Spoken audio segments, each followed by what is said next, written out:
Good afternoon and a very warm welcome to everyone to this beautiful Global Retreat Centre. And this afternoon we have the opportunity of questions with Neville, and I think I first met Neville when he started to have some small meditation classes in his house in Richmond area, and in the mid-80s I'd started to study with the Brahma Kumaris, and that's where I came to some of those very small sessions, and here I am now. And Neville is actually part of the team here at the Global Retreat Centre, but his professional background is quite different from what you would think of living in a retreat centre. He has over 30 years experience in mainstream media, particularly as a reporter. So he was initially sub-editor of the Times and then became a full-time medical correspondent for the Daily Mail, reporting for the Daily Mail, medical correspondent for the Sunday Times, and a science correspondent of the Times. So that really deep interest in health, medicine and science, and has written numerous articles and also books on the field of health, for instance, Will to Be Well. And so coming from that background and blending that with the kind of spirituality of the Brahma Kumaris is quite an interesting combination. So we're going to tap into some of that wisdom in those one questions that we're going to ask. So to start off with something that's very topical for your news background, someone's asked the question, the news is so depressing, am I better not to watch TV news and preserve my fragile mood and try to keep positive and hopeful? So what do we do in today's world when we're really exposed to so many things? So what advice would you share with us? Well, yeah, in a way, I think the questioner has given a good answer. I did find, actually, years back, when back in the, it must have been about the mid-80s, and I was living on my own after having had family life for quite a long time. And after a bit, I just got rid of the telly, because I used to get back from work and, just kind of channel hop. I think I just relaxed for 10 minutes or something, and then I'd waste an hour, just kind of like sort of in a zombie-like state. And even that, I found, was enough to make me want to get rid of it. I think when when you are kind of awakening to the possibilities of nourishing yourself consciously with good feelings and thoughts that really kind of charge your inner battery, you become more sensitive to those things, all of the stuff that's coming at you, because often it's presented in a way that doesn't really fully represent reality either. It's always the most striking images, whereas the reality sometimes contains a lot of goodness as well. I remember when there was a big earthquake in Istanbul, and a friend wrote the day after it and said that she'd seen two guys bump their cars in Istanbul, and they got out. Normally, she said, there'd be a huge row, but this time, because thousands had died the day before, they just looked down at the damage, looked at each other and hugged each other. Little touches like that actually kind of remind you that we are human beings too, but often they're missing from the news coverage. So you do have to be really discriminating in what you expose yourself to, definitely. So what happens to the soul when we die then? What's your understanding of... well, that's jumping a bit.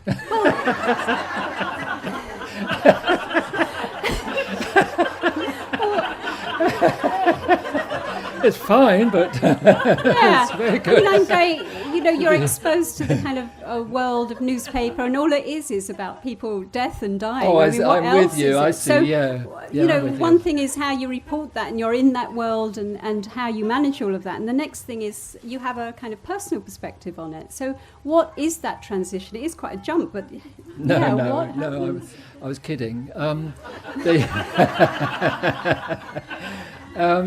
Well, what happens when we die? I mean, this is kind of it's a wonderful, wonderful issue. I'm passionate about this. The answer to this, because I used to have a very materialistic outlook. I thought matter was everything, and mind was some product of the brain, you know, some fluffy stuff that wasn't really properly understood, but you couldn't really trust it. You know, I liked science for kind of measuring and counting and checking, but actually, the longer I've studied, it might have been partly opening my mind to deeper dimensions through an introspective journey, because you can learn a lot about yourself when you start to look inward and not live so externally. But in recent years, I've been really drawn to frontier science, which is telling us a very different story from what the science that is generally in the textbooks and on the BBC science programs, which is very materialistically oriented. But there's a lot going on. It comes especially from, well, one of the most clear demonstrations of it is from studies of the near-death experience. When people die, actually, clinically, but they've, because of advances in resuscitation technique, they bring them back after a few minutes, sometimes hours, with some body cooling techniques. And very commonly, these individuals have an amazing description of going beyond into, it's like, it demonstrates that consciousness has a continuity to it. Consciousness is not a product of the brain. Of course, there's a certain type of consciousness that our brain and our senses feeds to us, but there's a deeper aspect to our consciousness, a deeper mind. And when people die and they come back with this description, they for a start, they quite often actually able to see things without the body. The body might be there, you know, and the surgeon's rushing around trying to resuscitate, but they see things. There's a perception that is open to them, and then very frequently they speak of going through a tunnel into a warm, welcoming light, and it's so common. Now that these resuscitations happen commonly, there are thousands of these cases. They have a great continuity to them, and they say things like, I realise that death is just a big, nasty, bad lie. You know, they say things like this, and often when they come back, nearly always actually, they feel so much that life is much more about love and some deep bliss, that they've experienced it so intensely they don't want to let go of it. So they change their lives dramatically quite often. They won't live in the ways that might have given them the heart attack, you know, previously, like immensely striving and ambitious or materialistic. They radically change. So it's not just the near-death experience. There's a lot of science, and especially it's only just beginning to be faced up to, but quantum theory, which was really set out, it's a branch of physics, where they found that mind and matter really can't be separated. This was back in the 20s. And some of the pioneers, top people who elaborated this theory, which is now considered the most fundamental physical theory that there is, they said, actually, the world is not the way we've been thinking of it. The world is actually run by mind, and matter is secondary to mind. Some scientists now are saying that matter is like a huge projection, that this world obviously it has its own tangibility, but in a sense it's dreamed into existence by mind. All of these things, I'm frustrated that the scientists who are talking about this find it so difficult to communicate on a wider basis, but it's actually tricky for us to understand because we're so programmed in our brains to see the world materially. That's why, actually, when you do take on board some of the sort of reflective practices that are talked about here and touch base with that inner being, then you can know and understand more deeply without having to go into all the science. But no, I think when we die, we continue into this beautiful dimension. We touch base with a kind of deep truth. And then, in the understanding that is taught here, you will then, mostly, you will then take another incarnation. But I don't believe in the idea that you can incarnate as a crocodile or an ant or whatever. You will actually have another body. And there's quite a bit of work from psychology where people have been under hypnosis and trance, they go back into former lives. It's always questionable because it does seem as if sometimes, you know, people were always Cleopatra or, you know, something very... But, you know, there's actually other good documented cases where children remember former lives. There's quite some very good documentaries on this. So this kind of question, maybe you covered, but perhaps you want to touch on it again, is do you think life is just a dream that you wake up from when you're dead? In a sense, although it's our dreams do show us very powerfully the strength of the mind to create its own reality. You know, it's amazing the way your mind, when you are asleep, can actually give you a sense of flying or a nightmare, and you smell and you see and you touch and you talk. Yeah, I must mention, amazingly, goodness knows why, but last night I actually remember my dream. I don't often. Okay. I was with President Obama. We had a beautiful conversation. He was really nice. Very odd. Share a little more. So, did he give you some advice, or did you advise him, or what was? No, he was just so sweet. You know. Lovely. So what was the question again? Well, it was just, do you think life is just a dream that you wake up from when you're dead? Yeah, no, you see, our dreams are valuable in illustrating the power of the individual mind. If your individual mind can create that reality, then imagine what the world mind does, because that's the point. It's not that you, me, and, you know, a few other individuals dream this world into being. Nature has a mind or a consciousness of her own, and that is constantly, in a sense, dreaming this world into being. But it's our perceptions. The quantum theorists tell us that, from their equations, that there are loads of possibilities that are presented to us moment by moment, defined by the wave function, they call it, and then it's a very mathematical theory, but then all the different consciousnesses in the world make choices out of that, and the actual play unfolds in front of us. So it is much more dream-like, not the same as a dream, but it's much more dream-like than we've given it credit for. As the ancients used to understand. There were many ancient Eastern systems of thought that believed in this kind of thing. Thank you. Going a little bit further into that, I've got another question, and maybe it's from the scientific perspective, but can you explain how we share the same experience of life if we as individuals are creating our own reality? Yeah, it's a good question. And this is a big puzzle to brain scientists who are absolutely stumped as to how this question could be answered. You know, why do we share the sense of green or red? Why do we even share the idea that this is, you know, a log or whatever? When the information from that tree is just light bouncing off the green, this is the conventional way of thinking anyway, and it enters my retina and is processed by the brain, and somehow I then manage to understand that in the same way that you do, unless you're colourblind, you know. We've got that shared perception. It's much more explicable. They've been working for decades to try to understand this and got nowhere. But it's much more explicable with this, what they call this consciousness-based paradigm, or post-materialist science, they're calling it now as well, which says that mind is primary. Because you can understand, if you think of the origin of all of this as being like a dimensionless point, but with all the information that about the whole play within it.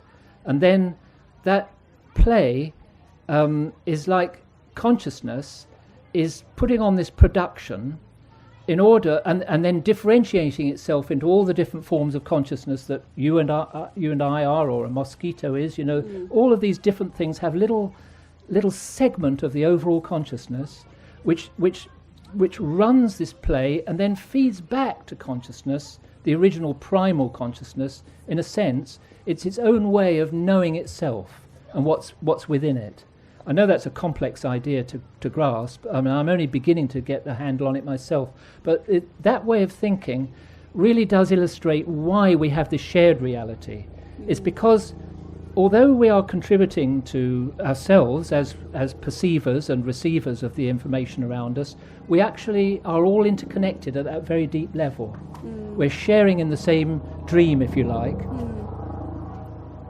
I hope that makes some sense. It's Really, this is very important. I honestly think that this is the new science. This is going to really take us to a much, much deeper, more integrated understanding of who we are and what our relationship with the rest of the world is like, which is going to bring a natural answer to many of the problems the world faces now, of this kind of separation and the almost like an aggressive relationship between us and our environment, exploitative relationship, rather than that sense of the whole.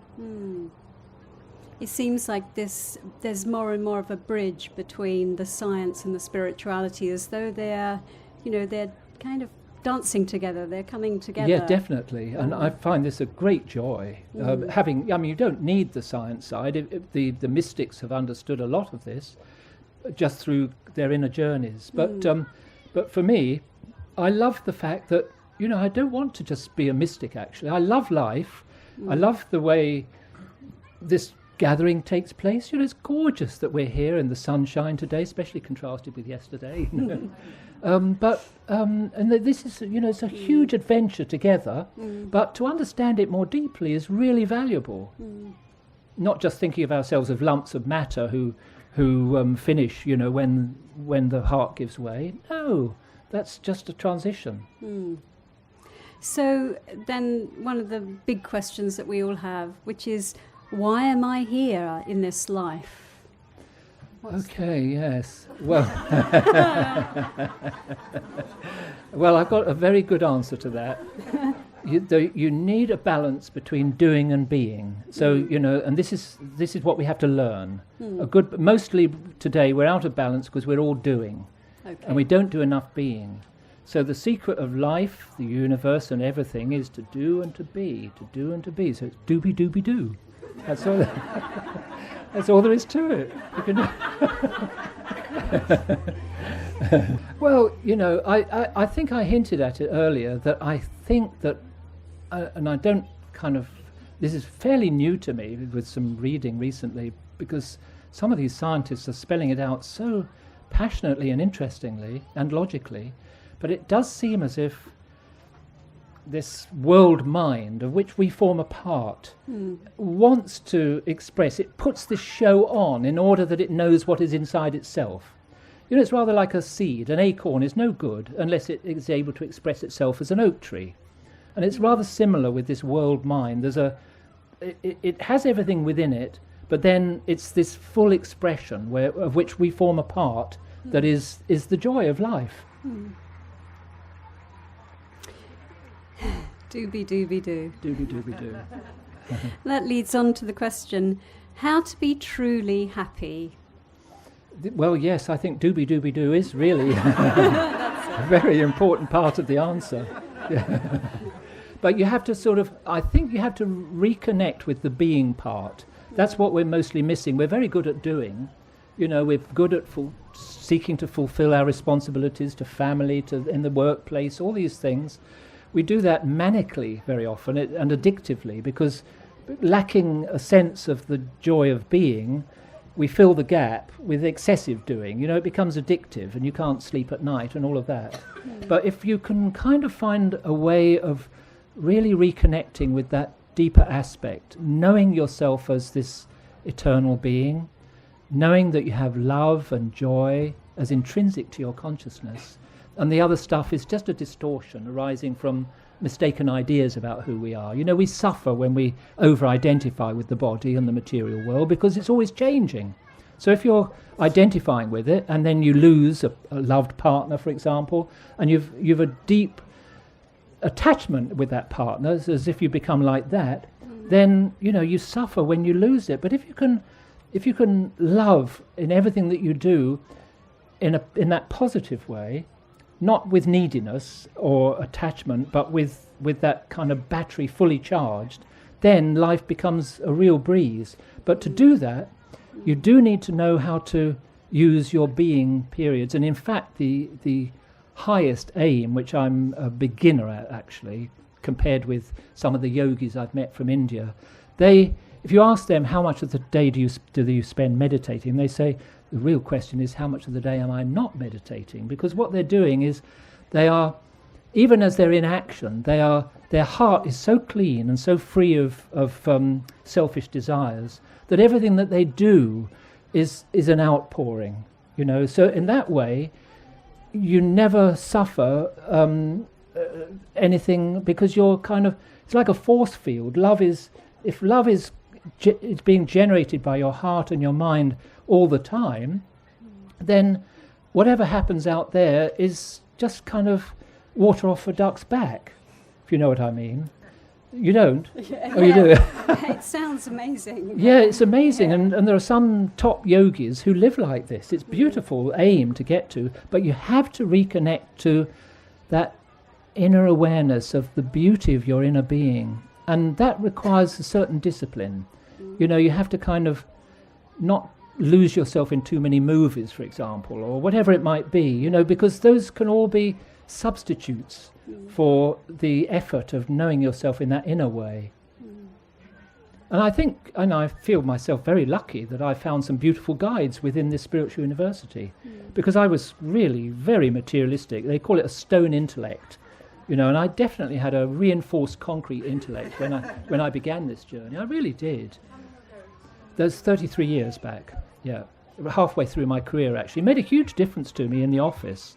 I was, you know, instead of being so ego-driven as I was before, not in a really egotistical way, but just needy, you know, trying to prove myself, I felt so much more confident in what I did, and much more of a decent colleague, really, in the second half of my career. Made a big difference immediately, but it's a continuing journey.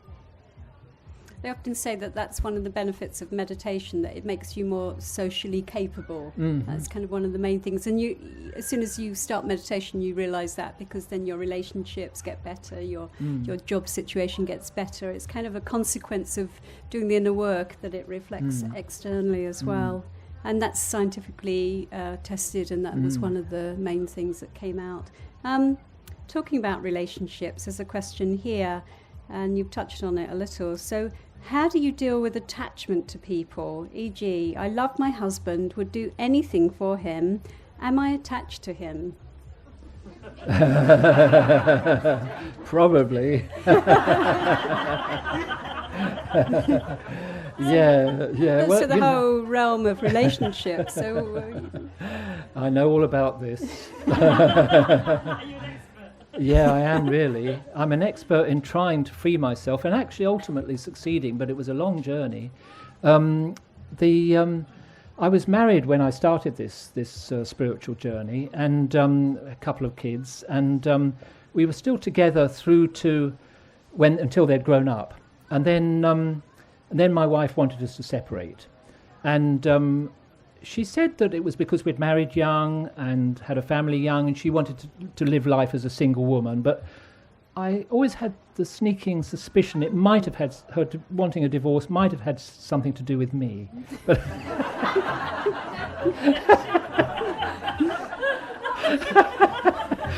hard to face, but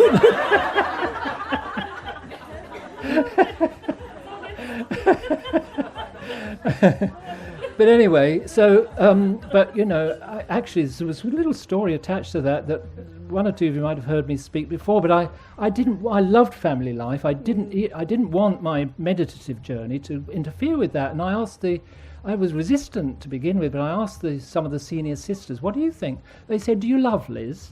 That's my ex. I said, yes. They said, well, you'll want what she wants then, won't you? Oh, I had no answer to that. So we parted very amicably. And I thought, right, this is my chance to kind of finish my attachments and move forward. But actually, it took some years. I felt quite empty. You know, it's like a part of you has got torn away when you've had a deep attachment relationship. It really hurts. She wasn't. She was always much more independent. But I had that attachment. And so I felt it for some years. But it's been a long journey, but I have to tell you, full circle, last year I suggested that we go on holiday together for the first time in about 25 years. And we went off with 5 grandchildren and a couple, one of the sets of parents. And we had a fantastic time. And the big difference was, as your questioner implies in her thing, previously, if Liz had called me, because she lives in Oxford now, and if she'd called me from here, she needed someone fixing a drawer or something, I'd always give it priority. I was so pleased to be with her. But, like I was a puppet on a string in a sense. And then if I did spend time with her, I'd feel the sense of loss afterwards. There would be some rekindling of that old pain of loss. But, a little while back, I sort of really did some work internally and pulled out this family man identity that I had in me, recognized it, and really kind of, you can do this with your mind. You can heal yourself of these things once you're clear about them. And then I thought, right, let's see how this... And we had a brilliant holiday. And when I got back, I felt none of that old pull afterwards. And also now, if Liz calls me to ask her if I could put up a picture or something, I said, no, I'm sorry, I'm busy. but if I'm not, I'm happy to go and see her. But, there's a lovely little rhyme about this, William Blake. He who bends to himself a joy doth the winged life destroy.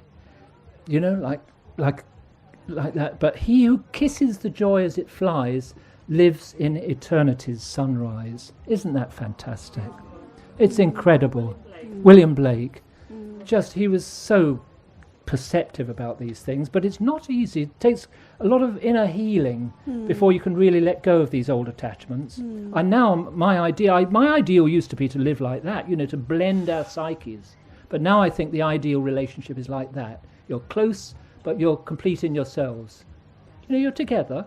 I mean, as a partnership in a family, but not like that. Now that there's a quantum term for that, entanglement. And, it's good to become free of that, actually. You've worked for many years on that, so if somebody's just starting that journey now, they realise they're just too entangled, what one of the first, 1, 2, 3, where do they begin with that? What was your... It all comes down to drawing on this inner power that renews you internally. You see, and we differ hugely in the amount of work we need to do for that. I think I needed a lot, but there are lots of people who come to our courses on positive thinking, anger management, these things, and they just hear a little bit of wisdom and they go and apply it in their lives immediately. They hear that it's good to have relationships that aren't too much like that, but so that you're companions rather than, blending your psyches, that there's less sorrow in that, even though it can feel nice to blend like that. And they can get that and apply it immediately. And then there's others who it may take a long time to heal the inner stuff. So sometimes just realization, some wisdom that you come across, but I do think a reflective practice. There are many different forms. The old faith traditions are becoming more meditative again now, rather than just, scriptures and dogmas and rituals. Many of them are rediscovering the power of, for the individual, going within. You've got mindfulness techniques being taught now more widely. And I think that whatever method you find, it's going back to doobie-doobie-doo, really, to give yourself more time for being and learning to recharge that battery internally, because that's what eventually makes your attachments fall away. So it's like an inner healing that takes place, So touching on that as well, so how can I achieve inner peace in a world that's so busy? Well, I don't want to repeat the joke again, but... Because I see that your time here in Global Retreat Centre, you're constantly travelling. You were in Middle East recently, came back last week or so. Well, you know what? I mean, I'll jump into a territory that is kind of a bit further down the line, but for me has become really important. As I said, I was a kind of stone intellect atheist, hardline materialist. And I loved these teachings, but vibrationally. When I met the teachers here, I loved them because of their vibrations of joy and peace and laughter and givingness.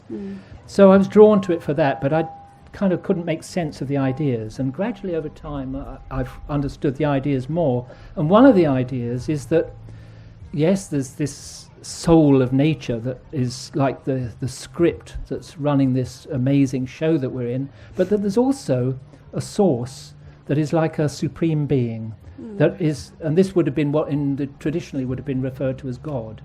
But that word has been so misused by people blowing themselves up or blowing other people up or bombing countries in the name of God, or abusing individuals, so many things. This was one of the reasons why I became an atheist.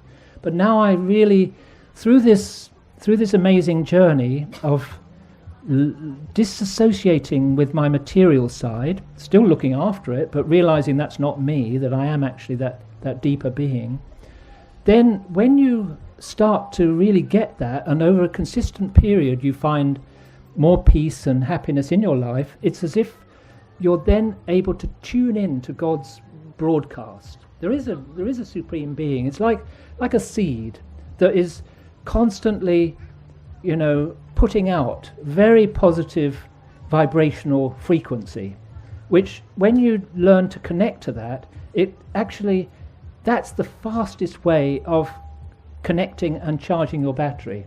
So now that I've finally, and I've struggled with this for years, but I've now really accepted that is a reality, and I've been helped in that by this frontier science.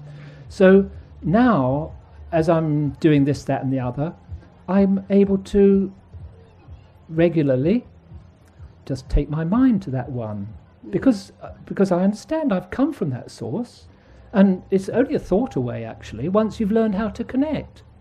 It's very beautiful. I just do it now. It's like, I remember a couple of years back we had a long meditation here, and the thought dropped into my head as if from that supreme being: with me you can fulfill your longing to love. That was the message. I think all of us want to love, don't we? We don't like it when we're crabby and sensitive and hurt. We want to be able to move through life with love. Well, ultimately, I feel if you can learn about the reality of that source and know how to connect to it, that's what really gives you the power to move through all sorts of other scenes with equanimity and keeping your love intact. Another question here. How can you be happy with the knowledge that there's so much suffering in the world at the hands of human beings? So it's we want to be happy, and yet the world that we're looking at today is a world often of suffering. So how can we allow ourselves to be happy? How do we work with that? I think it's valuable to... It's a big dilemma, really. It can seem like it, but I think it's valuable to recognise that if you let yourself be taken over by sorrow, it can deplete your ability to make any sensible contribution.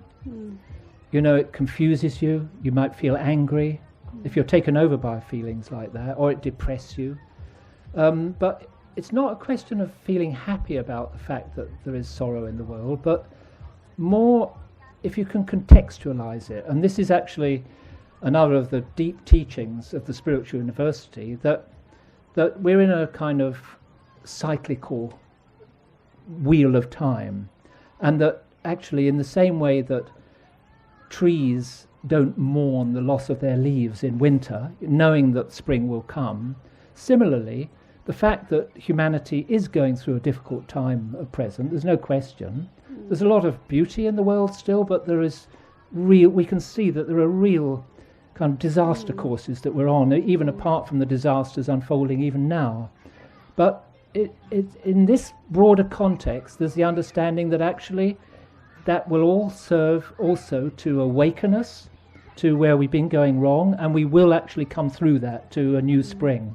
It's a very positive outlook. And to begin with, when I heard about it, I remember the sister who explained this to me, and she said, "What do you think?" I said, "Sounds like a beautiful fairy story." But I now actually pretty convinced about the reality of it. So a question: yesterday was lovely, all was well. Quite suddenly today, all is unsettled. Would you say we are to try and accept this type of fragility and surrender to it? What an interesting question. Yes, I think it is good to accept that we are on a pilgrimage in a sense, a spiritual journey. Our lives can be seen like that. And if you kind of take the ups with the downs, or the downs with the ups, in the context that you're on a learning journey, not that you just surrender to sorrow, but that you recognize sorrow when it comes, and you think, okay, this is a signal. A feeling of sorrow is a signal to you that there is something in you, perhaps, about the way you're relating to that scene that you may be able to change internally. With deeper understanding, you may be able to remove the sorrow or see why you became sorrowful. But acceptance is a first step in that. Beating yourself up about it doesn't work. I know, I'm very experienced in that, and it doesn't work. You know, I had this hungry ego, and I used to get so cross with it, which just makes it more hungry. You know, you have to be very kind to yourself on this journey. Thank you, Neville. That's amazing. Would you take us and guide us through a few minutes of meditative experience and touch on that place of deep inner peace and take us to that space we'll come with you on that pilgrimage. Okay, lovely. And thank you for the questions. Very, very good questions, actually.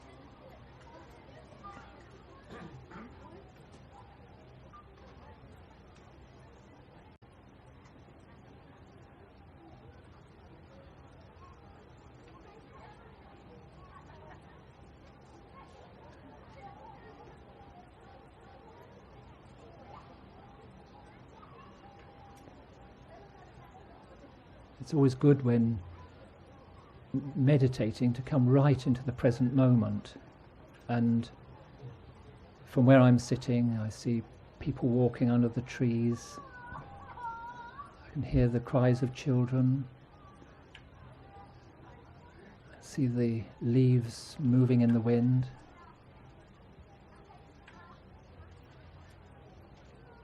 A happy feeling generally. There's all of us here exploring together. I become aware that I am this conscient entity, this being of consciousness, different from the brain and the body, eternal, playing a part through this brain and body, through this life, but that might be one of many. And that each one of us here is the same. We really are like brothers in one family. When we go beyond the external form of matter and recognize our common inheritance as having come from that amazing source. When I move into this awareness, I can start to feel a kind of sparkle inside that becomes free of my thinking, of my brain. I'm like a little star behind the eyes, sparkling, shining with that primal impulse that is the truth about us, that we're beings of love and peace and bliss.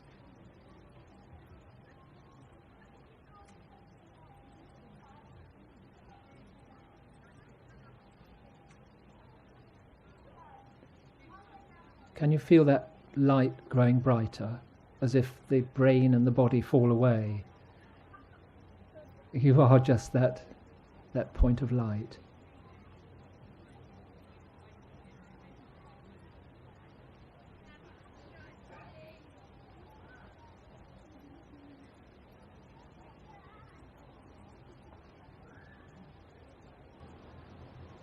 Thank you all so much. Thank you, Kim. Thank you, Neville.